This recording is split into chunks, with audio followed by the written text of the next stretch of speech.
eu acho que os que persistiram, né?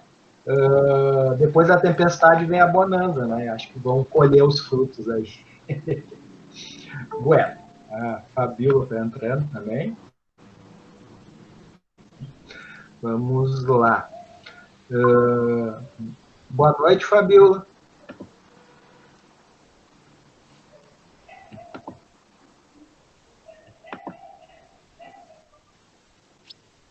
Oi, boa noite. Aí, joia.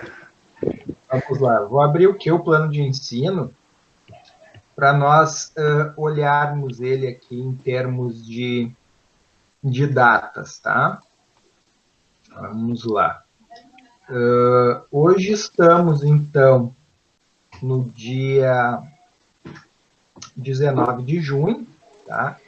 Inclusive, amanhã tínhamos uma atividade semipresencial programada, tá? Esqueçam ela, tá? Eu acho que já tinha comentado isso antes, né? Mas ela cai por terra, né? Enfim, não faz sentido nessa nossa disciplina, né? Já que o foco mesmo é o projeto de vocês. Né? E temos mais, então, né? Além do dia de hoje, dia 19, efetivamente temos mais 3 datas. Né? O dia 26, o dia 3 e o dia 10. Tá?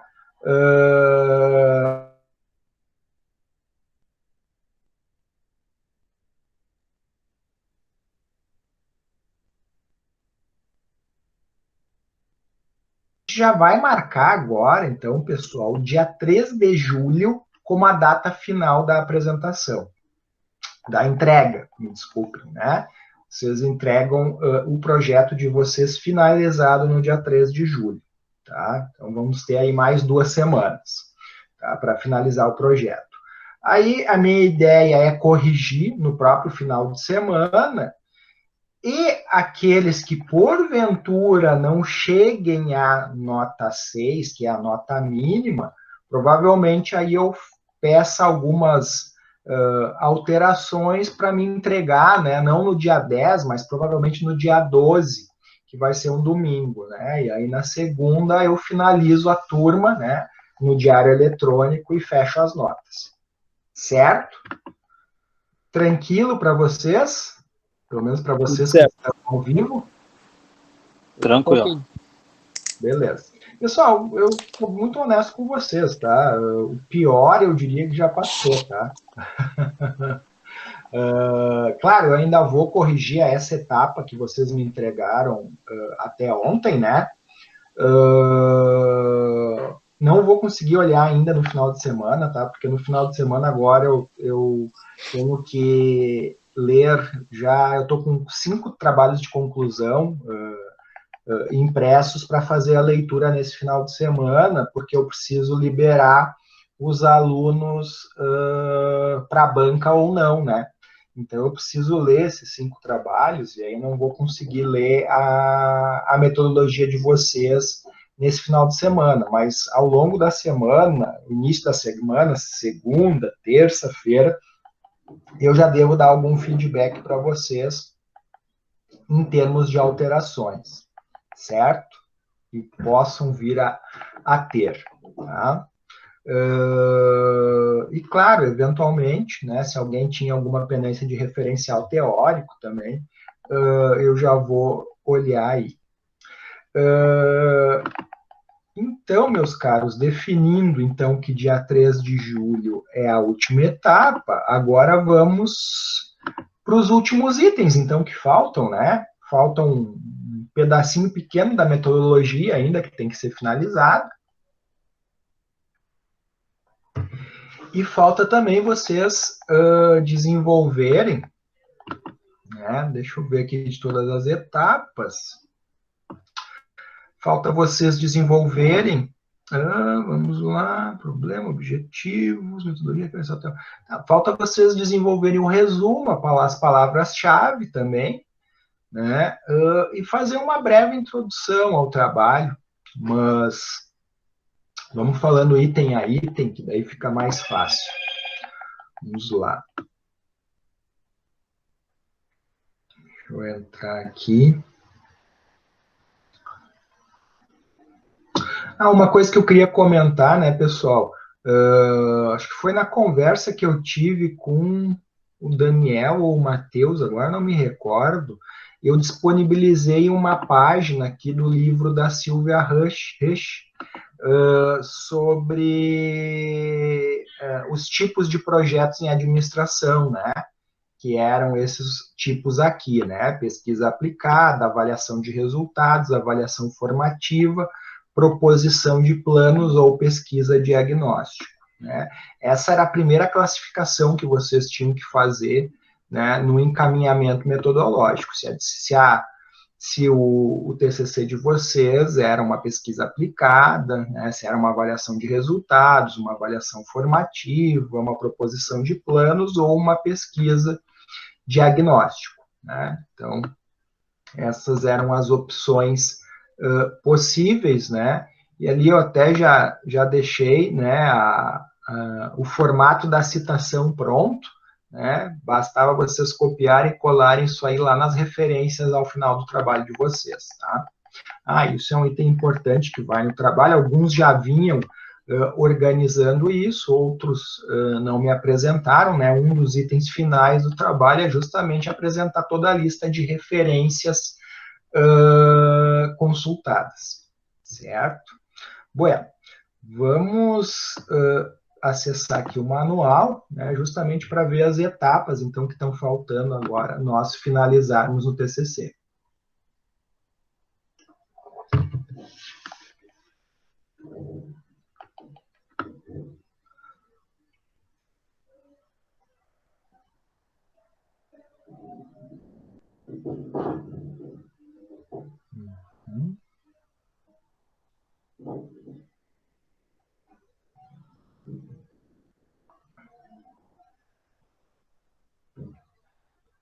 Pessoal, para quem queria saber, tá? Aqui já está o formato de capa, tá? Esse é o formato de capa deles, do TCC de vocês.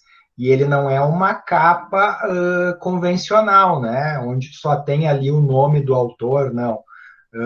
Tu tem ali os itens que identificam a instituição, né? O curso, o título do artigo em si, né? O título na língua inglesa não é necessário, tá, pessoal?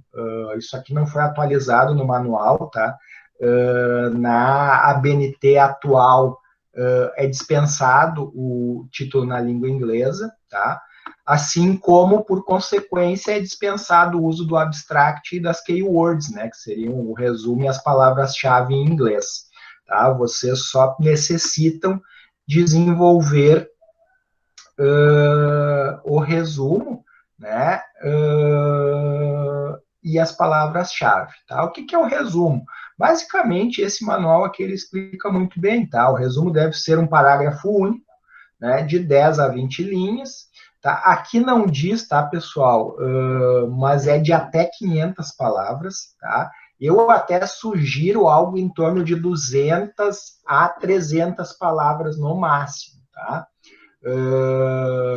Só uma dica, né, pessoal? No Word, no próprio Google Docs, existe uma opção ali de contar palavras, contar caracteres, tá? Vocês podem selecionar o texto de vocês, ir lá e selecionar para ele fazer a contagem, né? Não precisam vocês contar um a um, né? Ter essa trabalheira toda, tá? Aqui, né, depois, é importante dizer que o resumo ele tem que contemplar cada um desses itens aqui do trabalho.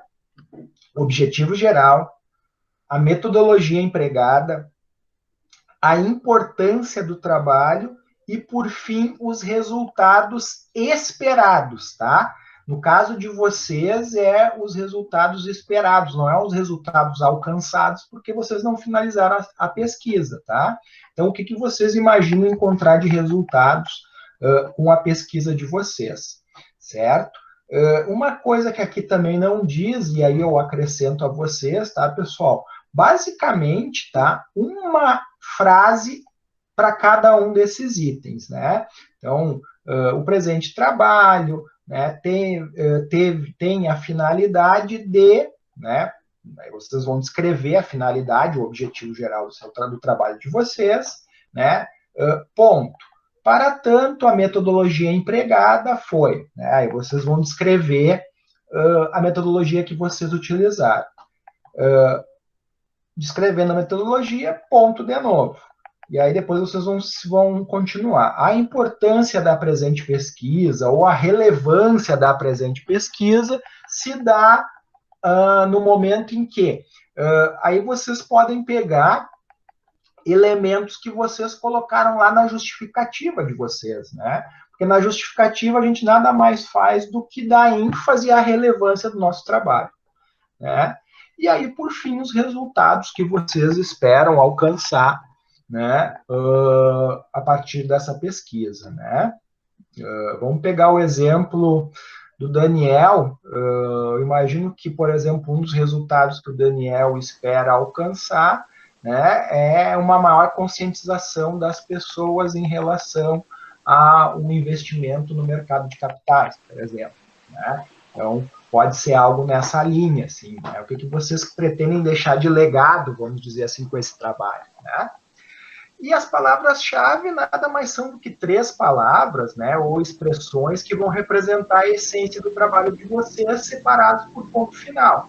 Então, por exemplo, o meu trabalho é sobre qualidade em serviços, né? Então, vai ser, minhas 3 palavras-chave vão ser qualidade, ponto, serviços, ponto, e aí eu vou ter que eleger alguma outra palavra, né, que resuma bem o meu trabalho, né, para que algum pesquisador, quando queira encontrar trabalhos que versem sobre tema similar ao deles, que com essas palavras-chave eles localizem mais facilmente o nosso trabalho, né? Essa é a ideia das palavras-chave, é elas funcionarem como um localizador, né? Lá no Periódicos da CAPES, se vocês clicavam em pesquisa avançada, uma das possibilidades que abria para vocês era justamente, né, procurar no resumo, né, as palavras que vocês queriam encontrar, procurar também por autor, também era uma possibilidade, mas uma delas era procurar nas palavras-chave, né, justamente palavras que se encaixassem com as que vocês procuravam, certo? Só uma dúvida, Igor. Por favor. Esse, então, é da página 10 ali do arquivo, né, que tu tá? Deixa eu te confirmar. Página 10, exatamente. Página 10. Tá, esse aqui vai ser a capa já do trabalho final já? Exato. Ou é desse agora aqui? Esse Não, é o trabalho ele final? É do trabalho final já, tá? Tá, então ele sempre foi assim ou mudou faz pouco tempo? Não, faz tempo que é assim, só que o pessoal se confunde com essa capa aqui, ó, do manual, que é a capa do manual, não é a capa do artigo da UBRA atual. Uhum. Compreende? A capa é efetivamente nesse modelo já aqui, ó, né? Porque se vocês olharem... Não sei porque... Se vocês olharem todas as publicações hoje em dia, o que elas iniciam? Elas iniciam com o título do trabalho, o nome de quem escreveu, né? Já entra no resumo e vai em papo reto, né? Sem mais blá blá blá, não precisa, folha de rosto, dedicatória, epígrafe. Deu, né? Não, eu te perguntei porque eu vi algumas apresentações de TCC, e daí até teve uma delas que eu vi que foi aquela primeira capa, né, quando o aluno foi apresentar, foi a primeira capa, e eu até fui na Obra Porto Alegre, se eu não me engano, que aconteceu de um aluno ali, acho que o professor que estava avaliando, né, um deles perguntou, falou que o trabalho dele passou, parece, de 40 páginas, alguma coisa assim, e ele perguntou se era, disse que não era mais um artigo, que seria uma monografia, alguma coisa do tipo assim. Então, por isso, foi ali na Rua Porto Alegre mesmo, por isso agora eu fiquei na dúvida se mudou faz pouco tempo, se ainda estão, até eu lembro que tu falou com o Sérgio que estava naquele impasse ainda da quantidade de páginas, por isso só mesmo que... Sim, sim. Não, na verdade é artigo, tá? Isso está definido já há bastante tempo, né? O que acontece é que, eventualmente, né, eu te confesso que eu não sei qual professor falou da questão do número de páginas, né? Eu diria que ele está certo no sentido de que, realmente, hoje os artigos publicados em revistas científicas têm entre 12 até, no máximo, 30 páginas, né? Mas a linha entre o que é um artigo e o que é uma monografia, eu acho que ela é maior só do que o número de páginas especificamente, né? Mas, inclusive isso, né, pessoal? Um dos motivos também de a capa já ser, né, já entrar no trabalho especificamente é também reduzir o número de páginas, enfim, né, tornar uma leitura mais agradável, né? Acho que tanto para quem redige o trabalho quanto para quem depois vai ler, né? O que acontecia antes, né, nas monografias, né? Acabava, infelizmente, né, como se diz no popular, o pessoal acabava enchendo muita linguiça, né? Acabava inflando o trabalho com diversas citações e acabava se tornando meio repetitivo, enfim, né? Mas nesse quesito vocês podem, né? Justamente eu estou querendo padronizar isso já desde já, né? Para não acontecer o que aconteceu em outros semestres aí, de um aluno vir com uma capa, outro vir com outra, né? O modelo é efetivamente esse daqui, tá? Inclusive é um modelo, esse modelo aqui já é usado, por exemplo, na Ubra Gravataí já faz aí uns 4, 5 anos já, eu acho. E como esse manual foi inspirado no de lá, né? Então, ele também visava que a capa fosse nesse formato de capa de artigo mesmo. Tranquilo, Matheus? Respondido? Tranquilo. Valeu. Beleza. Então tá. Meus caros, seguindo adiante, então, aqui no nosso manual, tá? Aqui nós temos, tá? Uma apresentação, então, inicial do trabalho, né? Aqui é justamente onde vocês vão apresentar o tema central do estudo, né? Vão procurar situar o leitor no tema pesquisado, né? Então, basicamente, aqui nesse início de introdução, tá? Vocês vão escrever um parágrafo, né? Pelo menos, no mínimo, uma frase, né? Indicando que nos próximos subcapítulos desta introdução, deste capítulo, né, serão apresentados o tema, sua delimitação, justificativa, problemas, né, os problemas que norteiam a pesquisa e os objetivos, né?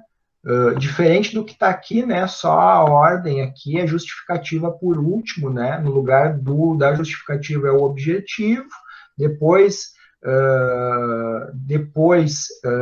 na verdade, desculpa, né? Primeiro tema, depois delimitação do tema, depois problema, depois objetivos e por último justificativo. Tá? Que é o formato que vocês até já fizeram, né? Eu acho que eu não me lembro de ninguém ter fugido dessa ordem que eu tinha delimitado para vocês, né? Essa ordem tem razão de existir, porque, claro, primeiro tem que definir qual o tema e delimitar o tema, né? Qual é o norte que eu vou dar para essa minha pesquisa dentro da grande área a qual esse trabalho pertence. Vamos pegar o exemplo do Daniel de novo, né? A grande área do trabalho do Daniel é a área de finanças, né? Mas mais especificamente, né, o investimento, né, no mercado de ações, né, por habitantes, moradores, enfim, ou pela população de Porto Alegre, ou da Grande Porto Alegre, enfim, né, conforme ele for delimitar isso mais adiante. Né? Primeiro se dá o tema, aí depois se fala do problema especificamente, né? E qual a questão, né, que vai nortear o trabalho. Para responder essa questão, se estabelecem os objetivos, né, e, por fim, realmente vão ser as justificativas, né, para a realização do trabalho. Tá? Tranquilo?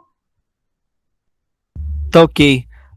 Professor, eu ia lhe perguntar sobre o estado da arte. Perfeito. Onde ele entra aí? E se entra? Na verdade, assim, ó, Daniel, o estado da arte, ele é um coringa, tá? Por que ele é um coringa? Porque, na verdade, vejam aqui, ó, na justificativa, por que a pesquisa é importante? São as razões pessoais, profissionais ou acadêmicas, pautadas em referências que levaram a optar pela pesquisa. Então, meus caros, vocês podem utilizar o estado da arte aqui dentro da justificativa, né? Bem como podem usar o estado da arte na fundamentação teórica. Claro que a ideia é que aqui, no problema não, desculpa, na justificativa vocês sejam mais sucintos. Tipo, num parágrafo descrevam outros trabalhos, né? Vamos botar, Borges pesquisou sobre o mercado de derivativos. Já Souza pesquisou sobre o investimento em criptomoedas. E Agostinho pesquisou sobre o investimento em renda fixa. Tá? Aí tu vai dizer, diferente deles, né, o autor desse trabalho, no caso tu, né, mas sempre se refere a si mesmo na terceira pessoa, né, vai desenvolver um trabalho no mercado de capitais, né? Então, tu, em uma frase, em um parágrafo, tu apresenta outros autores, né, e, vamos dizer assim, justifica o teu trabalho, né, no sentido de dar esse fato, de que tu está fazendo algo de diferente do que eles estão fazendo, né? Tranquilo? Não, certo, tudo. E aí, eventualmente, o que sobrar de conceito, tu pode transportar para a fundamentação teórica. Tá, porque do jeito que o senhor falou, é como se fosse o estado da arte, né? Exato, exato. A ideia do estado da arte é justamente para que vocês possam responder isso aqui dentro da justificativa. Entendi. Tá ok. Entendeu? Mas assim, ó, como vocês fizeram um trabalho mais extenso, acho que de falar um parágrafo, ter um parágrafo de cada autor, vocês podem eventualmente, esse conceito aqui era legal para preencher, para juntar lá com os outros conceitos que eu já tinha colocado sobre o mercado de capitais, por exemplo, né? E aí vocês podem utilizar lá também, né? Essa é a ideia. Então, por isso que eu digo que ele é um coringa, né? Porque, de certa forma, ele serve para os dois, tá? Mas esse subcapítulo, estado da arte, ele deixa de existir, tá? Só para isso tem que ficar bem claro para vocês.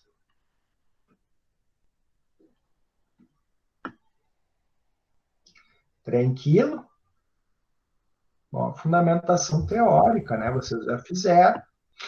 E agora os procedimentos metodológicos, né, em especial aquilo que a gente não viu ainda, né, essa primeira parte que nós vimos, né, a abordagem também, se era qualitativa, quantitativa ou triangulação, nós vimos, o delineamento, né, se é uma pesquisa bibliográfica, que no caso todas são, e se era, além de bibliográfica, um estudo de caso, uma pesquisação ou um experimento de campo.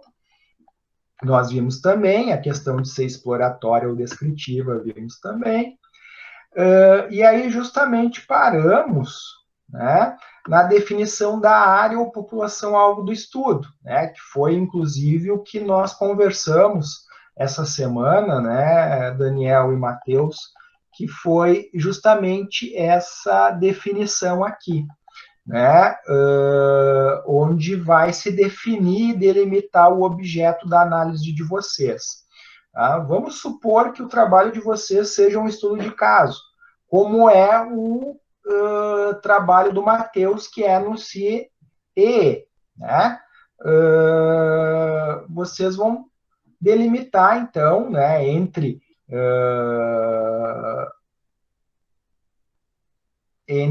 a população, né,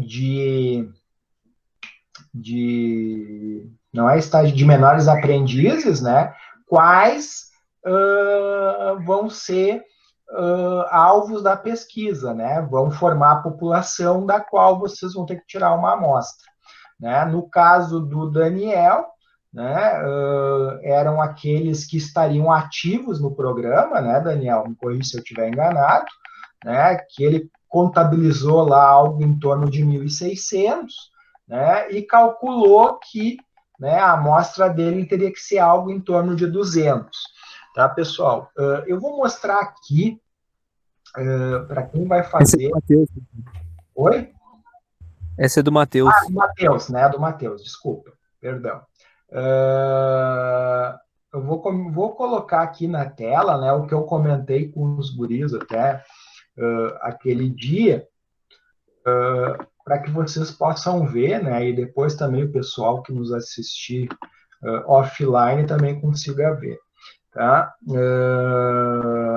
Survey Monkey, tá? Que é o nome do aplicativo, é calculadora. Tá? Vamos lá. Calculadora de tamanho de amostra. Tá? Vocês vão acessá-la. Tá? E aqui ela aparece, né? O tamanho da população. Então, Matheus, me diz o tamanho da população de ativos lá no programa Menor Aprendiz, na tua unidade lá do CIEE, não do CCEE, porque não é curso de inglês, né? Sim. É que assim, na verdade, eu peguei do estado inteiro, né? Ah, perfeito. Que é a modalidade que eu tô é aquilo, né? Eu não consegui parar para ver com o pessoal, porque, né, quando eu ia ver isso, a gente ficou em casa. Mas a minha ideia eu ainda estou vendo isso, eu passo só de uma unidade, que é no caso só a Porto Alegre, que é a maior, né? Ou se eu me baseei pelo estado inteiro. Se for me basear no estado inteiro, é 1.600. 1.600, tá. Matheus, isso que tu me falou agora, quando tu definir, é exatamente isso que tu vai escrever lá no projeto. Claro, e no trabalho, né, melhor dizendo. Eu digo no projeto pode ser isso que tu me falou agora, tá? Se tu mudar semestre que vem, né, e resolver focar na tua agência, também é tranquilo, tá? Não tem problema, tá? Só precisa descrever para pelo menos dar uma ideia, né?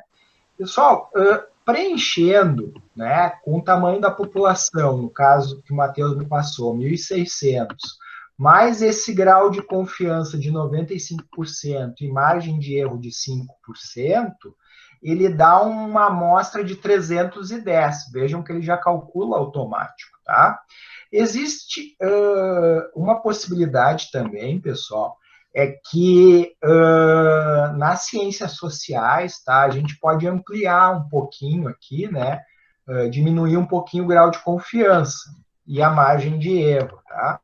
A gente pode passar para 90 e 10 de margem de erro, tá? É uma possibilidade também, tá? Mas vou ser bem honesto com vocês, tá? Alguns professores ainda, né, são mais favoráveis a 95,5%, tá? Eu acho que por vir de uma geração mais nova e por entender que a nossa ciência é social e não exata, né, o grau de confiança e a margem de erro podem ser melhor toleradas, né? Diferente da área da saúde ou da área de engenharia, que tem que ser exato, porque está lidando com vidas humanas ou com uma obra, né, que se vir a cair pode acabar com uma população aí, né? Então, só para vocês terem uma ideia, tá? Mas assim, né, o caso do Matheus, né, o trabalho do Matheus é um estudo de caso, né, porque é específico numa agência, né? Se fosse não numa agência do CIEE, mas todos os menores aprendizes, independente do local de assinatura de órgão, né? Como é que se é um órgão que a gente chama, não é interventor, é um órgão, tem um nome mais bonito. Integrador. Integrador. O termo é parecido, mas o sentido é bem diferente, né?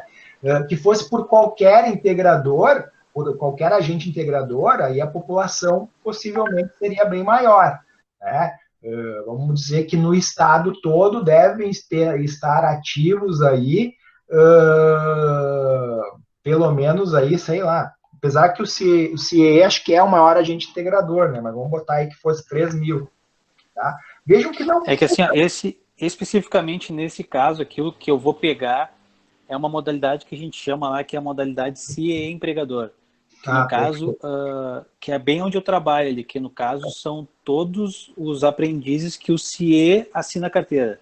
Perfeito. Tá? Eles vão suprir cota em alguma empresa, mas na carteira deles não é a empresa que assina, é o CIE que vincula eles, no caso, na cota daquela empresa. Perfeito. O teu exemplo ele é perfeito para demonstrar o que é um estudo de caso. Tá? Tu tá pegando um caso bem específico, né? Da modalidade que existe no CIE.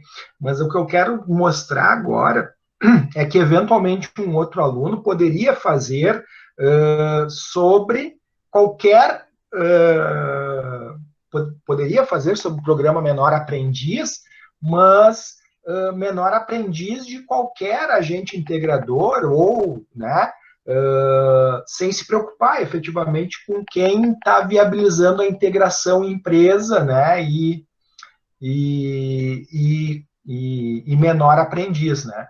Então, eu poderia pegar, vamos botar aí que, de repente, essa população passaria de 1.600 para 3.000, e já não seria mais um estudo de caso, porque eu não estou focando especificamente num local, né, numa empresa especificamente. Eu estou pegando toda uma população, né, maior, e aí, né, eu posso ter números maiores de população, mas vejam aqui que nem muda tanto assim o tamanho da amostra, né? Vou mostrar para vocês muitos colegas de vocês, ao fazerem o cálculo da amostra, né, muitas vezes pegam a população de Porto Alegre, tá, que seria de 1.500.000 habitantes. Né? Deixa eu ver se é 1.500.000. Vejam que o tamanho da amostra também não é tão maior assim, é 385. Né? Então, obviamente que vai depender de caso a caso, né? Vamos botar que se fosse a população da grande Porto Alegre toda. Agora, nem mudou, né? Ficou o mesmo valor. Chega um certo patamar que, né, não acrescentam mais, muito mais casos, né, o número que a gente colocar ali. Uma coisa importante, pessoal, na medida que vocês fizerem o cálculo da amostra, tá? Vocês também devem informar que calcularam a amostra no site, no caso, nesse SurveyMonkey, né? E que o site utiliza essa fórmula aqui, tá? Isso aqui vocês podem copiar e colar no trabalho de vocês e dizer que, né, utilizaram essa fórmula aqui, tá? Isso é importante conter, tá? Tranquilo? Tudo certo. Tá, beleza. Pessoal, agora, normalmente, né, o estudo de caso, ele é feito não de forma quantitativa, que deve ser o caso do Matheus, tá? Ele é feito de maneira qualitativa. E aí, ao invés de eu ter uma população, eu vou ter especificamente uma área de estudo. Né? Eu vou estudar o setor de recursos humanos, como é que o setor de recursos humanos da minha empresa recruta e seleciona pessoal. Né? Então, eu quero saber como eles fazem isso, né? Eu vou estar estudando uma área especificamente. E aí, como é que eu vou saber como isso é feito? Eu vou fazer a partir de observação, né? Eu posso ir lá na empresa e observar como é o processo. Eu posso entrevistar, né, o gestor de RH, né, aqueles que realizam as entrevistas, né? Posso fazer a partir disso para descobrir como eles fazem a seleção por competências, né? E que resultados eles estão obtendo. Né? E aí, nesse tipo de pesquisa, né, se trabalha com o que a gente chama de roteiro de entrevista. Tá? Numa pesquisa quant, a gente trabalha com questionário, com questões fechadas, e num trabalho qualitativo, a gente trabalha com um roteiro de entrevista com questões abertas, né, onde o objetivo é fazer com que a pessoa conte a sua experiência, né, e tudo mais. Tá? Então, basicamente, a definição da área ou população-alvo do estudo é isso. Né? No caso, né, pessoal, para aqueles que vão fazer a pesquisa de campo, né, é definição da população-alvo do estudo, né, o título desse subcapítulo. Para quem for fazer um estudo de caso numa área específica de uma empresa, é definição da área-alvo do estudo. Né? Quem vai fazer população, tire, né, a palavra área e ou, quem for fazer de uma área, tire o ou população, né, e fica então definição da área-alvo do estudo. Né? Então é exatamente essa linha aí que vocês vão seguir. Tranquilo até aqui? Tudo certo. Até na nossa última reunião, professor, estava em dúvida em fazer qualitativa e quantitativa, né? Ia fazer a quali quant. Mas depois da nossa conversa eu já pulei fora da qualitativa e fiquei só com a quantitativa. Eu li melhor ali e tal, e aí vi que eu podia fazer um levantamento bem bom, né? Só com a quantitativa. A quantitativa. Não, perfeito, tranquilo. Né? Igor. Oi, sim? O meu é quali, né? Eu classifiquei como quali. E eu tinha pensado em fazer entrevista com a gerente lá da casa. Ah, perfeito, perfeito. Então, sendo quali, tu faz a entrevista com a gerente e tá ok, né? O teu era sobre marketing digital, né, Fabio? Isso, marketing digital. E a captação de recursos, né? Eu recordo. Captação de recursos. Aí eu pensei, não sei se tem que ser com outros funcionários também, ou é só com o gerente. Aí isso aí eu fiquei na dúvida. Pois então, no teu caso específico, com a gerente é certo, né? E talvez aí vai depender. Quem é que lida especificamente com a captação de recursos lá na casa? A casa, qual era o nome da casa? Madriana. Madriana. Casa Madriana. Né? Quem é o responsável pela captação? É o cara do financeiro? É o responsável da área de marketing? É os dois? Né? Existem mais colaboradores que contribuem para que que os recursos sejam captados, né? Isso tu tem que descrever aqui quem são os responsáveis e quem deles tu vai escolher para essa entrevista. Compreende? Compreendi. Por exemplo, a casa, ela é mantida por recurso, só por doações, né? E a Vanessa, ela é a gerente, ela que cuida lá da casa. Aí, por exemplo, tem a Cláudia Bartelli, que ela é uma apoiadora, no caso. Ela é como se fosse uma digital influencer. E ela faz, e arrecada dinheiro, por exemplo. Falar com essas pessoas, não, ou sim.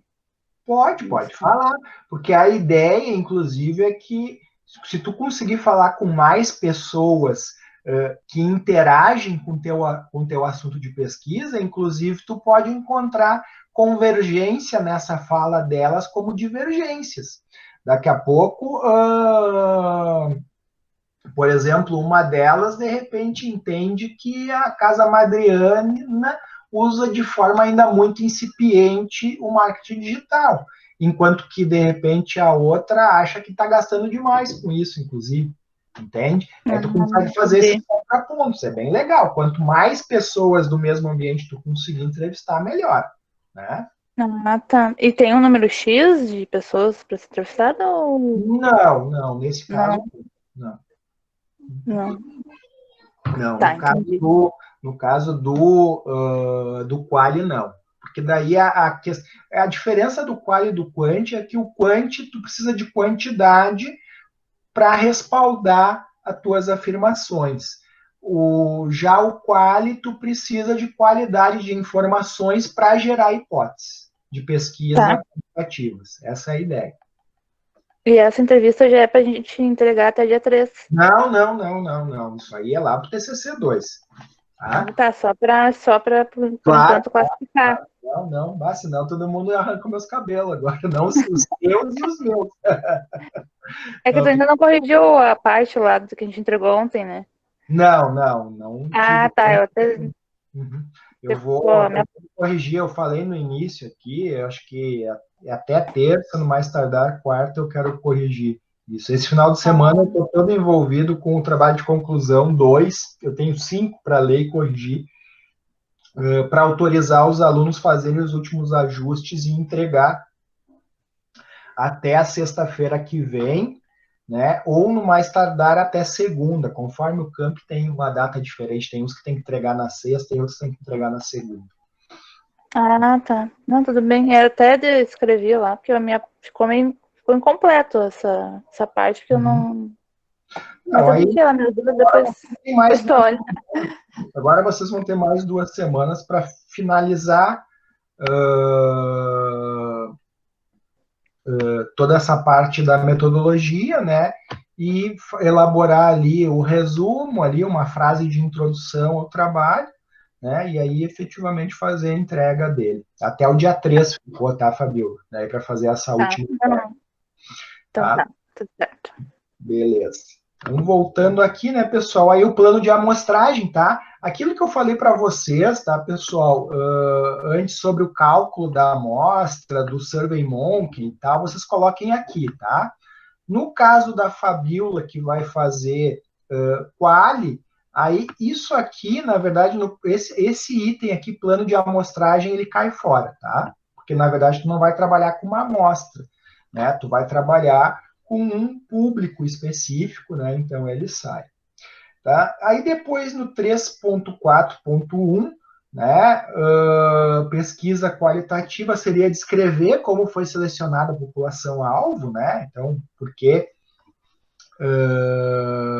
se escolheu essa área, né?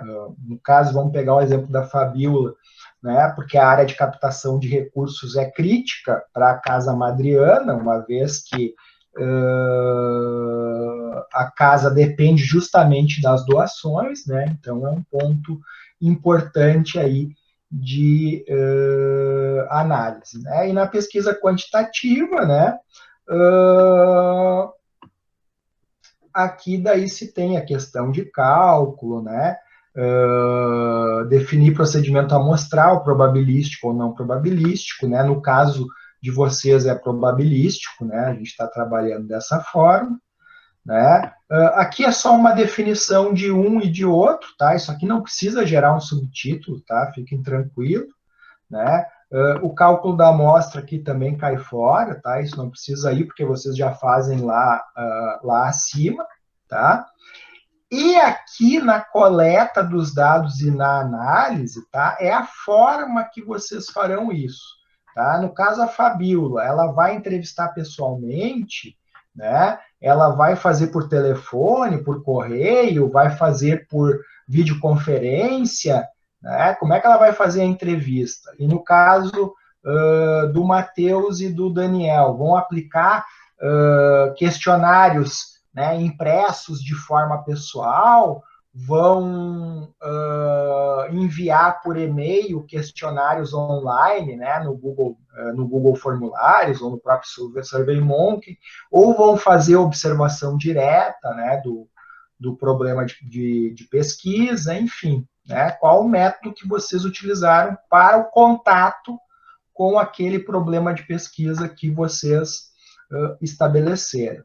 Né? E aí vão falar sobre o instrumento de coleta, né? O que é um instrumento de coleta? Um questionário com perguntas fechadas, né?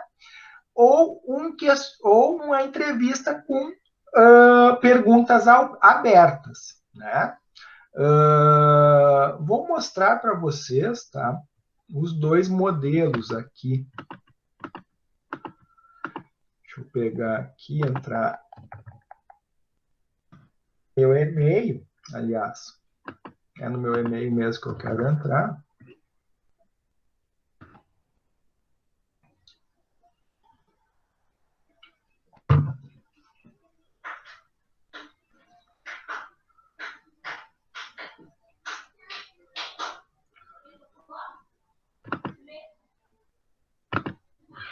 Vamos lá.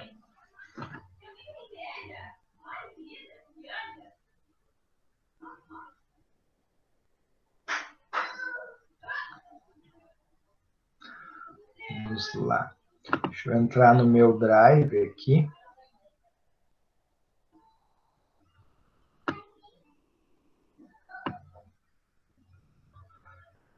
Pessoal, só para vocês saberem, tá? Vocês não precisam criar o questionário nem o roteiro de entrevista agora, tá? Eu só vou mostrar isso para vocês terem uma ideia. Ali, especificamente nesse item, aqui vocês vão dizer qual instrumento que vocês pretendem utilizar, tá? Mas vocês não vão desenvolver, né, o questionário ou o roteiro de entrevista, tá? Então é só para vocês compreenderem aqui um pouco. Todos esses assuntos têm que ser com teoria, com autores, enfim. Sim, sim, sim. Todos eles têm que ser com autores daí, né? Eventualmente, se vocês quiserem ir trabalhando depois, né, nas férias, enfim, quiserem dar uma adiantada nisso, né? A única coisa que eu peço para vocês é que não larguem questionário ou roteiro de entrevista na rua antes de conversar com o orientador do TCC2 de vocês, né? Porque já vi casos de o orientador do 2 não concordar com algumas perguntas, enfim, entender que deveriam ser acrescidas mais, então não é legal, tá? Só para ficar claro isso, né, que é importante. Vamos lá.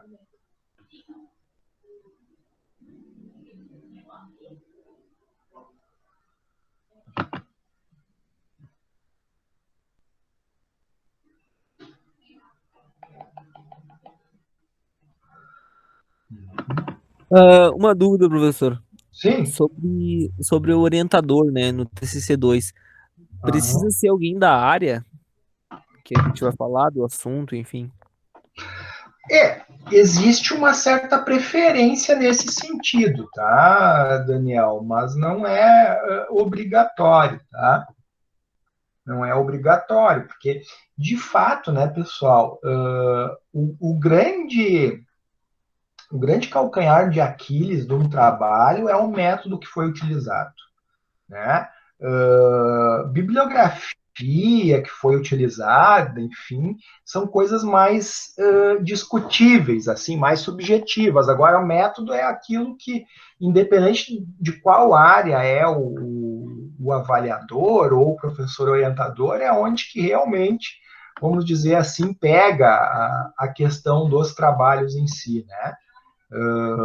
Então, por isso que eu entendo, né, e a grande maioria também dos professores da área da administração entendem que também, né, mesmo o professor não sendo da área, se ele domina bem metodologia, não tem problema em ser o orientador, né? Claro que eventualmente pode acontecer de precisar de um help, de orientação, se o assunto do aluno for complexo demais, né? Mas geralmente, no caso de graduação, né, não é algo que acontece muito regularmente, né? É algo mais raro de acontecer, por assim dizer, né? Ainda mais que no caso do curso de administração, os professores em geral são todos administradores, né? Então todos pelo menos têm algum conhecimento básico em todas as áreas da administração, né? Mesmo que esteja mais focado numa, né? Na atualidade. Deixa eu ver aqui modelos. O que eu quero mostrar para vocês? Vou pegar aqui o TCC do Renan.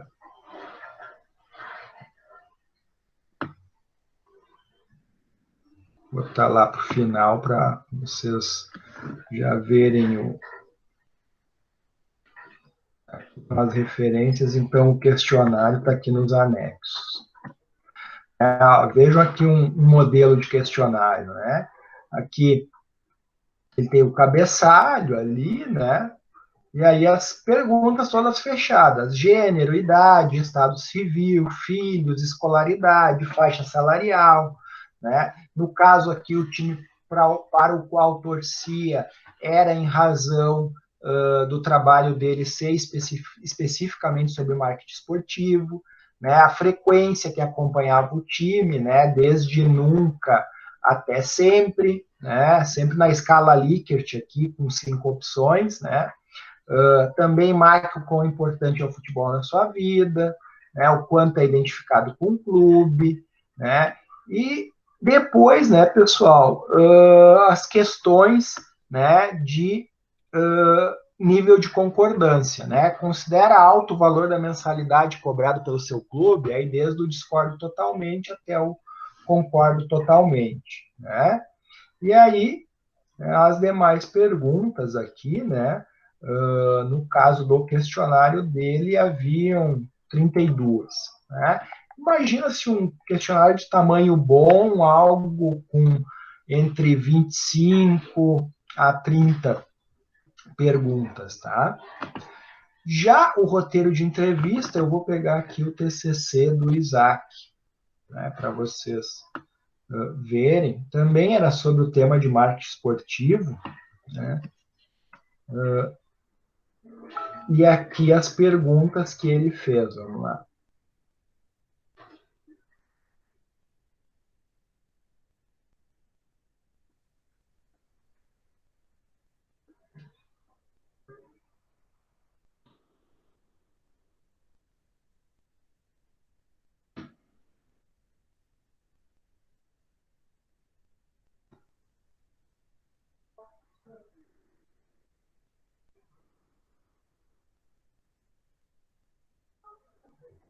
Olha só. Vejam aqui, ó.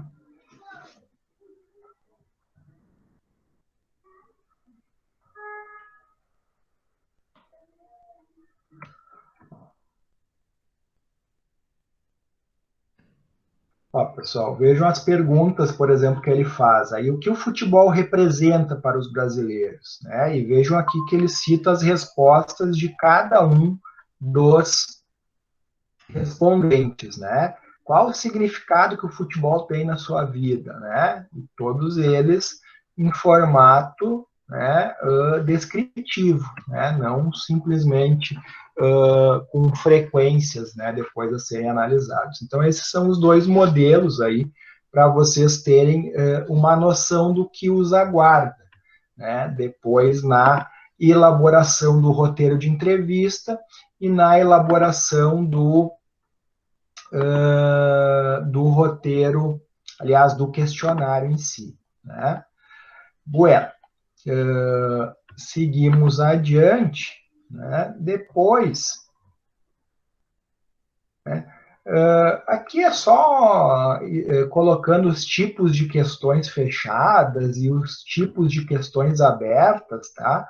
Mas isso aqui nem esquentem a cabeça com isso, né? Isso vocês vão precisar ter lá no 2, no 1 não é necessário. E depois vocês vão falar sobre o plano de análise dos dados, né? Como é que vocês vão fazer para analisar os dados que vocês vão coletar, né? Se vocês se utilizarem de pesquisa quantitativa, vocês vão se utilizar do método estatístico, né? mais especificamente da análise que a gente chama de descritiva, tá? Aí depois a análise univariada, bivariada ou multivariada, né, são para relações de causa e efeito, para identificar relação entre duas variáveis, né? Mas nesse caso também por um não precisa, só vocês se dizerem que vão utilizar o método estatístico, né?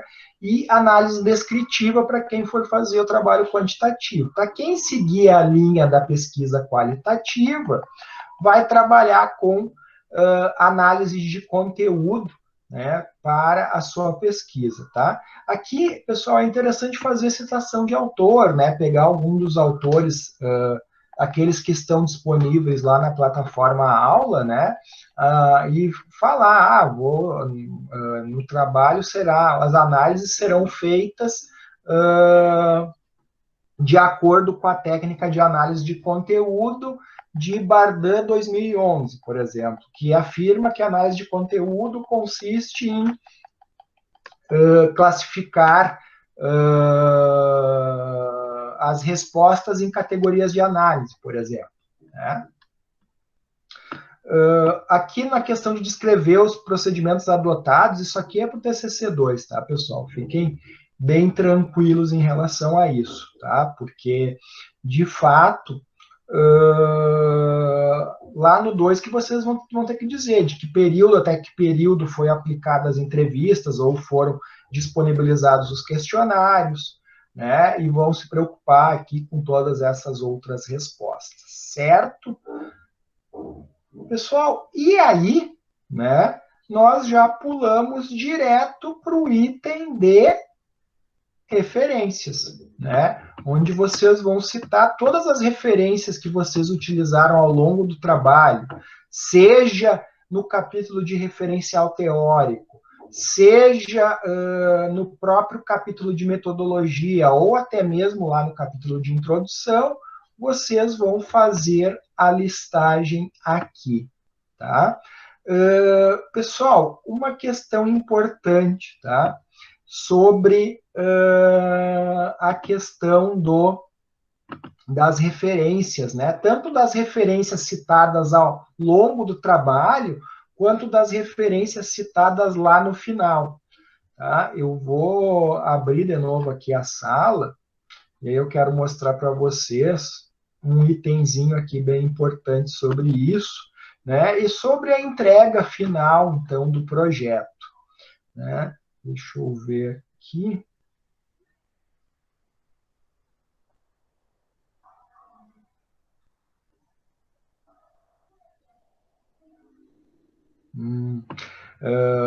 Eu achei que eu tinha disponibilizado para vocês na plataforma, mas não disponibilizei, então vou fazer isso agora, tá?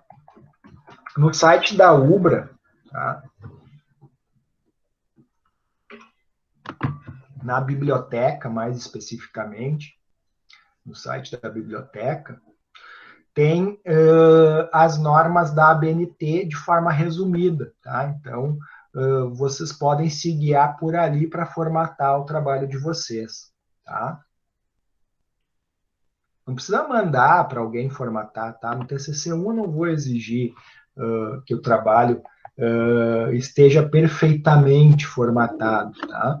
Mas já é bom que vocês consigam, né? Quanto mais deixar nos conformes, melhor, né? Claro, né, pessoal? Não vou ver nos mínimos detalhes da BNT também, isso não é licença para vocês fazerem de qualquer jeito, tá? Só para que de repente não precisem medir com régua, tá? Essas coisas aí que daí não vale a pena, tá?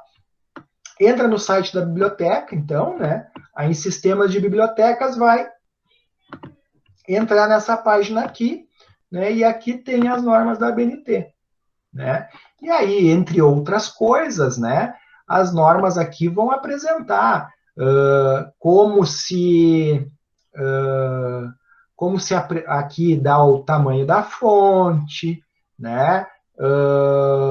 O espaçamento entre linhas, né, as margens, tanto superior e esquerda, quanto inferior e direita, né, aqui aquilo que eu falei para vocês do resumo, né, eu até falei 500 palavras, tá, mas é até 250 palavras, tá, é que no manual antigo da ABNT falava em até 500, mas eu achava 500 demais, e acho que eles também se deram conta disso, tá?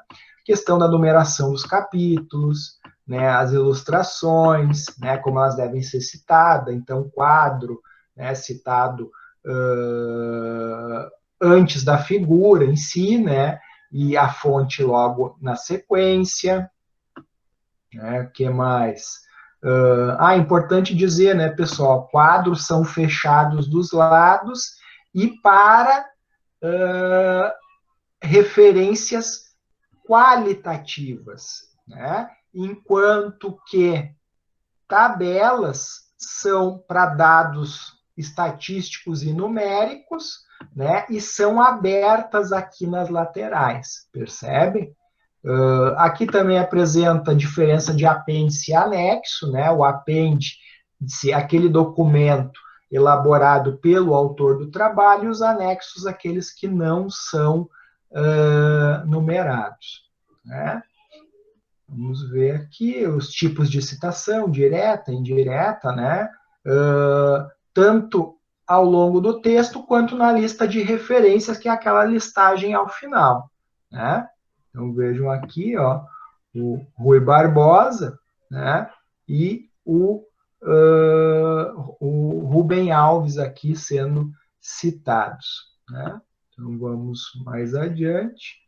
Né, aqui a citação direta, né, até 3 linhas, né, longas, né, com mais de 3 linhas, né, como citar documentos em HTML de páginas da internet, né, e assim sucessivamente. Tem bastante coisa aqui para vocês se divertirem, tá? Deixa eu salvar aqui no meu trabalho, normas ABNT 2020, e vou salvar, até para disponibilizar aqui na plataforma para vocês já. Já vou botar aqui.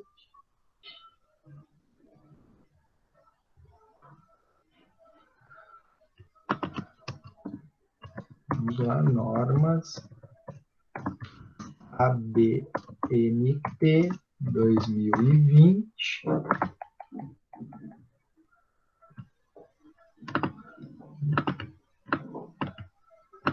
E salvei.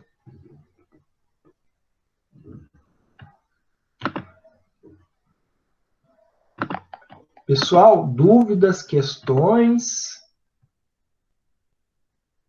Agora é a hora. Por mim não, professor, tá tranquilo? Ficou bem entendido. Tá. Bem tranquilo. Mateus? Tranquilo também. Tranquilo também. Fabiola? Vou ter que olhar esse vídeo de novo. Bom, qualquer coisa... Aí olhando de novo, aí dá. Tá. Qualquer coisa, tu me contata, tá? Aham, eu te falo daí. Tá, beleza. Semana que vem eu tô com a agenda mais livre para orientações, tá? Essa semana o Matheus e o Daniel tiveram que usar um horário conjugado ali, porque a procura estava grande, tá? Mas como semana que vem é semana de prova, né? Eu não vou estar em videoconferência com nenhuma turma, né? Então, por isso que a agenda fica mais liberada. E a maior parte dos alunos já está nos ajustes finais do TCC1, né? E também, então, por consequência, é bem tranquilo nesse sentido. Certo? Certo, professor. Certo. Então tá, meus caros. Então nos despedimos, né? E aguardo aí o trabalho de vocês no dia 3, né? Nesse meio tempo a gente vai se falar, né? Mesmo que por mensagem, por conta do feedback que eu tenho que dar para vocês do que vocês escreveram até agora do capítulo da metodologia. Tá, certo. Beleza, então, meus caros, um ótimo final de semana a todos e até a próxima. Certo. Tranquilo, Igor. Valeu. Obrigada. Boa noite. Semana. Boa leitura de TCC aí. Valeu, tem bastante coisa para me divertir também. Então, tchau. Valeu. Tchau. Tchau.